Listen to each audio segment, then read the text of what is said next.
मुंबई महानगर पालिका संचालित कूपर हॉस्पिटल में 2 मरीजों को चूहों ने काटने की घटना सामने आई। ये मुंबई है या उत्तर प्रदेश बिहार है? पहले सत्ता किसकी थी? कांग्रेस की थी। क्या वो चूहे कांग्रेस के तो नहीं है? और इसके पहले जो थी वो उद्धव ठाकरे की सरकार थी। कांग्रेस और उद्धव ठाकरे की सरकार थी। देश के 2 राज्यों की सरकारें कुत्तों और चूहों के चक्कर में फंस गई है।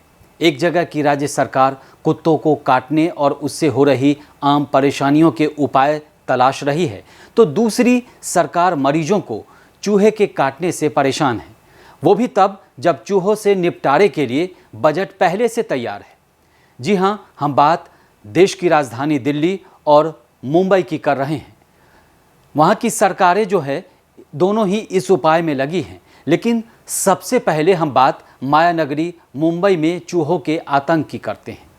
नमस्कार, भारत एक्सप्रेस देख रहे हैं आप और मैं हूं आपके साथ हरिशंकर कुमार।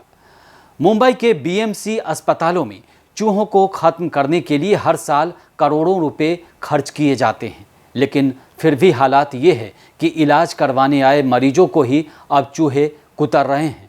ताज़ा मामला कूपर अस्पताल का है, जहां 2 महिलाओं को चूहों ने शिकार बना लिया। ऐसे में सवाल ये उठता है कि अस्पताल मरीजों के लिए है या चूहों के लिए। कूपर अस्पताल का महिला वार्ड, जहां स्वास्थ्य लाभ के लिए भर्ती मरीज अब असुरक्षित महसूस कर रहे हैं।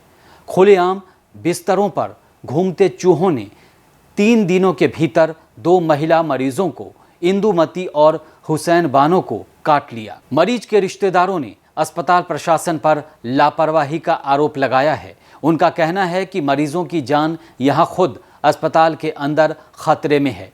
साफ सफाई और सुरक्षा को लेकर बड़ी लापरवाही सामने आने के बाद बीएमसी के अतिरिक्त आयुक्त विपिन शर्मा ने के वेस्ट वार्ड के पेस्ट कंट्रोल अधिकारियों को प्रतिदिन कूपर अस्पताल का दौरा करने और कड़ी निगरानी रखने का आदेश दिया है। तो चूहों का आतंक ऐसा बड़ा नहीं है, लेकिन चूहों की संख्या बढ़ी है, डेफिनेटली बढ़ी है। तो वो पहले से ही थी, लेकिन हम लोगों ने डीएमसी सर जो हमारे हैं, उगाड़े सर, और हमारी जो डायरेक्टर मैडम है अंद्राडे मैडम, उनके गाइडेंस में हम लोग ने जो रिक्वायर्ड है वो सब मेजर्स लिए हुए हैं कूपर में। तो वो मेजर्स हमने हमारे पीआरओ डिपार्टमेंट को भी दिया है, लेकिन मैं आपको ब्रीफली बताता हूँ कि रैट ट्रैप्स लगाए गए हैं, ग्लू ट्रैप्स लगाए गए हैं, और उसके बाद हमारा जो पीसीओ है, पेस्ट कंट्रोल ऑफिसर के वेस्ट के, उनको यहाँ पर डेली ट्वाइस राउंड लेने के लिए शरद उगाड़े सर ने बोला है, और वो नियमित रूप से हो रहा है। बीएमसी पर सवाल खड़े करते हुए कांग्रेस के नेता सचिन सावंत ने कहा है कि कूपर अस्पताल में जिस तरीके से चूहे मरीजों को काट रहे हैं, ये मुंबई है या फिर यूपी बिहार, क्योंकि बिहार और यूपी में भी ऐसी ही घटनाएं होती हैं। मुंबई महानगर पालिका संचालित कूपर हॉस्पिटल में 2 मरीजों को चूहों ने काटने की घटना सामने आई। ये मुंबई है या उत्तर प्रदेश बिहार है? क्योंकि आमतौर पर उत्तर प्रदेश बिहार में ऐसी घटनाएं होती है, लेकिन मुंबई देश की आर्थिक राजधानी है और विश्व का ध्यान मुंबई के ऊपर होता है, और मुंबई महानगर पालिका से विश्व स्तर का व्यवस्थापन अपेक्षित है। और बावजूद इसके अगर ऐसी घटनाएं होती तो इसकी कितने कड़े शब्दों में निंदा की जाए उतनी कम होगी। कुछ ही महीनों पहले मुंबई महानगर पालिका की तरफ से दावा किया गया था कि 2.5 लाख चूहों को उन्होंने मारा और उसके लिए करोड़ों रुपए खर्च किए। इसके बारे में संदेह जताने का काम जिनके हाथ में प्रशासन है वो महायुति सरकार के मंत्री आशीष शेलार जी ने स्वयं किया था, और अभी जून महीने में इसकी जांच का आदेश दिया था।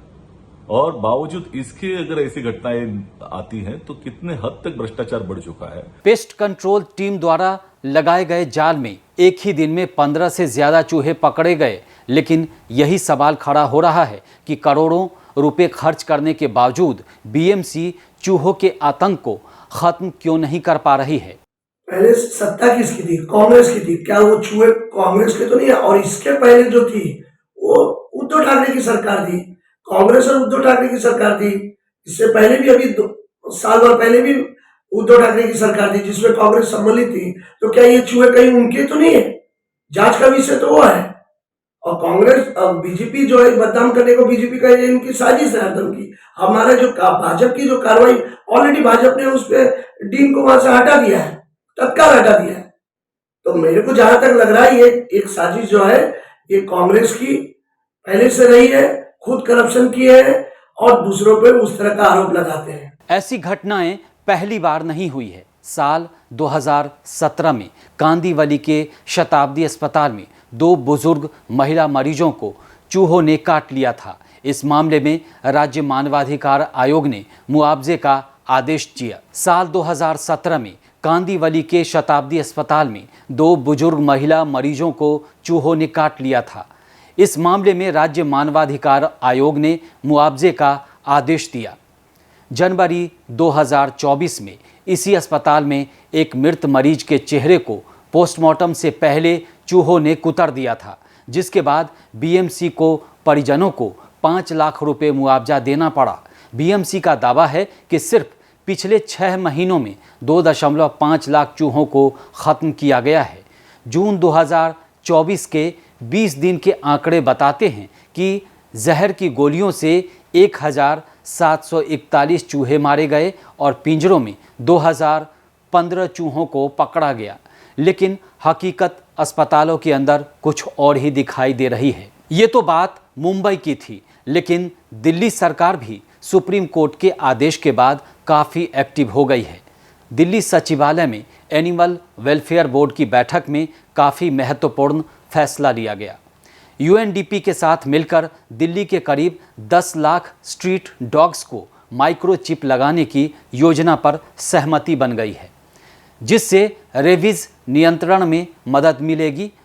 हर ज़िले में एनिमल वेलफेयर कमेटी गठित होगी और पेट शॉप्स का भी पंजीकरण अनिवार्य होगा। आवारा कुत्तों के काटने की घटनाओं को रोकने के लिए पशु टीकाकरण पर जोर दिया जाएगा। इस वीडियो में फिलहाल इतना ही। देश और दुनिया की ताज़ा तरीन खबरों के लिए देखते रहिए भारत एक्सप्रेस डिजिटल। नमस्कार।